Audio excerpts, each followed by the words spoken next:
For billions of years, the light from distant stars has washed over our world, carrying secrets we lack the eyes to see. We looked up at the night sky and wondered if we were alone in the vast, silent dark. That profound question, once the exclusive domain of philosophers and dreamers, has now crossed the threshold into rigorous empirical science. Humanity has built mechanical eyes capable of piercing the cosmic veil, turning our philosophical yearning into a highly precise mathematical endeavor. The search for life beyond Earth is no longer a matter of guessing, but of catching the faintest whispers of light as they cross the interstellar void. To understand how we search for life, we must first understand the revolution that redefined our cosmic map. Just a few decades ago, we did not know if other stars hosted planets at all. Today we know the Milky Way is overflowing with them. These alien worlds, known as exoplanets, orbit distant suns in a staggering variety of sizes, temperatures, and compositions. Some are scorching gas giants raining molten glass, while others are frozen spheres of ice cast adrift in the outer reaches of their star systems. The realization that our galaxy contains more planets than stars fundamentally altered the trajectory of modern astrophysics. The instrument that shattered our solitary illusion was the Kepler Space Telescope. Launched into a trailing Earth orbit, this observatory stared unblinking at a single patch of the Milky Way, waiting for shadows. When a planet crosses in front of its host star, it blocks a microscopic fraction of the starlight, causing a temporary dip in brightness. By measuring these incredibly subtle dimmings, scientists discovered thousands of new worlds. The legacy of that groundbreaking mission proved that rocky planets, similar in size to our own, are common throughout the galaxy. Yet knowing a planet exists is merely the first step in a much grander scientific quest. A shadow can tell us a planet's size and its distance from its star, but it cannot tell us if that world is a barren rock or a thriving biosphere. To answer the ultimate question of extraterrestrial life, we must look beyond the shadow and examine the very air clinging to the planet's surface. We must transition from the era of simple detection into the era of atmospheric characterization. The technique that makes this possible is a marvel of optical physics called atmospheric spectroscopy.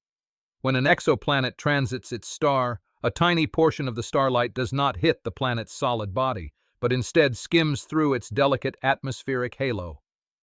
As this light passes through the alien air, the gases present in the atmosphere absorb specific colors, or wavelengths, of the starlight. Different molecules absorb different wavelengths, acting like a highly specific set of invisible filters. By the time that filtered starlight completes its journey across light years of empty space and strikes a telescope mirror, it carries a barcode of missing light. Scientists analyzed this spectrum to see exactly which colors were absorbed, allowing them to identify the chemical composition of an atmosphere they can never physically touch. If water vapor, carbon dioxide, or methane is present in the air of a distant world, the starlight will bear the unmistakable fingerprint of those molecules. It is a forensic investigation conducted across trillions of miles. Capturing these spectral fingerprints requires an observatory of unprecedented power and precision. The atmospheric signal is infinitesimally faint, often representing less than 1/10,000th of the total light arriving from the host star. To separate the brilliant glare of a stellar furnace from the whisper-thin atmosphere of an orbiting planet, humanity conceived and built the most complex machine ever launched into the void. This engineering triumph pushed the absolute limits of modern material science and optics. The James Webb Space Telescope stands as our ultimate tool for deciphering the chemistry of the cosmos. Unfolding its massive, gold-coated beryllium mirrors a million miles from Earth, this observatory is specifically designed to view the universe in infrared light. Infrared is the perfect medium for this cosmic detective work, as many of the most critical molecules for life leave their strongest spectral signatures in this invisible part of the electromagnetic spectrum. With its unparalleled sensitivity, the observatory can peer into the atmospheres of worlds that previous generations of astronomers could only dream of. Researchers point its hexagonal mirrors toward intriguing targets, such as the tightly packed planetary system orbiting the red dwarf star TRAPPIST-1. There, 7 rocky planets orbit remarkably close to their dim, cool sun, with several residing in the habitable zone where liquid water could theoretically pool on their surfaces. Observing a transit in such a system is an exercise in extreme patience and technological mastery. As the telescope gathers the infrared photons, the data is beamed back to Earth, not as a photograph of a lush alien landscape, but as a jagged line graph. To the untrained eye, it is merely a sequence of peaks and valleys. To an astrophysicist, those lines are the chemical blueprint of an alien sky, revealing the presence of clouds, hazes, and molecular compounds. Within those complex graphs, scientists are hunting for something very specific known as biosignatures. A biosignature is any substance, such as an element, molecule, or feature, that provides scientific evidence of past or present life. We are looking for the exhaust gases of biological processes. On Earth, living organisms fundamentally alter the composition of the air, exhaling specific chemicals in massive quantities that would otherwise not exist in such abundance. The key to a compelling biosignature is the concept of chemical disequilibrium. Left to its own devices, a planetary atmosphere will eventually settle into a stable, predictable chemical state based on its temperature and the geological composition of the planet. However, life is a chaotic, energy-consuming engine that constantly forces chemistry out of balance. The simultaneous presence of certain gases that should naturally destroy each other is a massive red flag for biological activity. Consider our own pale blue dot as the ultimate example of this phenomenon. If an alien astronomer were to use atmospheric spectroscopy to observe Earth, they would immediately notice an atmosphere wildly out of equilibrium. They would see abundant oxygen coexisting with methane. In a lifeless, purely chemical environment, these two gases react and deplete each other rapidly. Their persistent, simultaneous presence in our atmosphere is the undeniable fingerprint of a global biosphere constantly replenishing them. Finding a similar imbalance on an exoplanet is the holy grail of modern astronomy, but the universe is notoriously deceptive. The immense challenge lies in ruling out false positives, where dead geological processes mimic the exhalations of life. A planet with hyperactive volcanoes or unique photochemical reactions driven by its star could theoretically produce gases like oxygen or methane without a single microbe being present.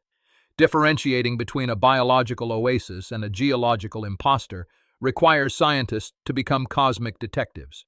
They cannot simply find a single gas and declare victory. They must build comprehensive supercomputer-driven models of the entire planetary environment. They must account for the type of star, the intensity of its ultraviolet radiation, the mass of the planet, and the potential composition of its crust. Every detection must be subjected to brutal, rigorous skepticism. This rigorous approach is currently being applied to some of the most fascinating worlds ever discovered. Researchers have turned their instruments towards sub-Neptunes and super-Earths, massive rocky planets with thick, crushing atmospheres that have no equivalent in our solar system. Some of these worlds are hypothesized to be Hycean planets, covered entirely by deep, global oceans of liquid water and blanketed by thick, hydrogen-rich atmospheres. Recent observations of such distant worlds have yielded tantalizing, though preliminary, results. Telescopes have detected the clear signatures of carbon dioxide and methane in the atmospheres of distant exoplanets like K2-18b, while finding a notable lack of ammonia. To planetary chemists, this specific molecular ratio strongly supports the existence of a massive water ocean churning beneath the alien sky. The implications of these watery worlds stretch our understanding of where life could take root. We are learning that habitability is not a binary switch, but a vast and complex spectrum. Life might not require an exact twin of Earth to thrive. It might flourish in the crushing depths of a global ocean, or in the twilight zone of a tidally locked planet where one side faces eternal day and the other eternal night. Pushing the boundaries of this spectrum requires an agonizing level of precision. When targeting smaller, Earth-sized planets, the signal-to-noise ratio drops precipitously. The atmospheric halo of a rocky planet is incredibly thin compared to a gas giant.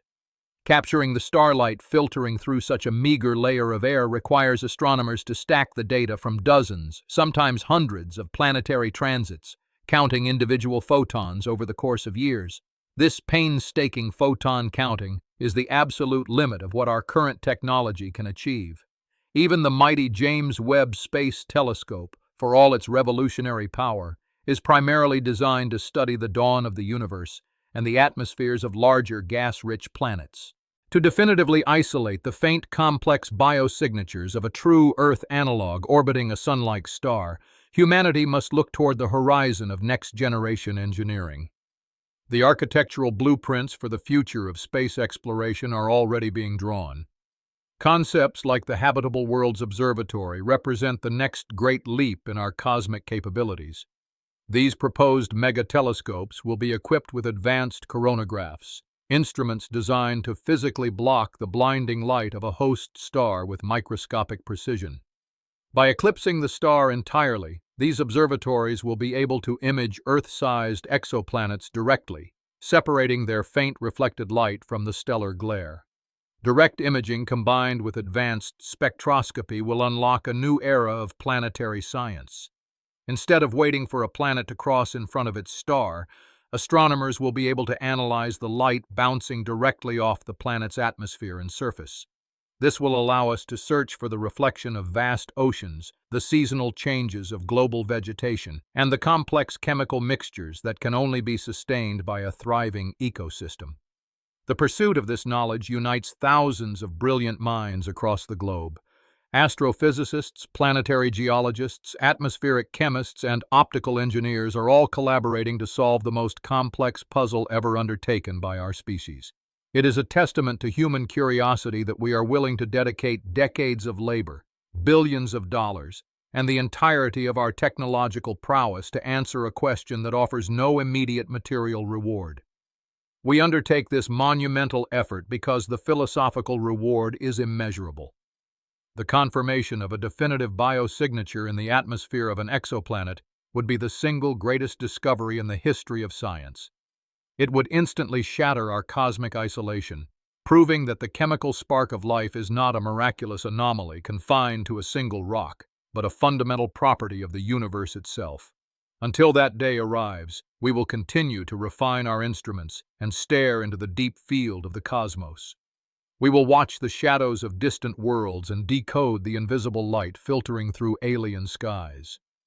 The answer to our oldest question is out there, drifting through the vacuum of space encoded in the spectrum of starlight, waiting for a civilization curious enough and capable enough to finally read it.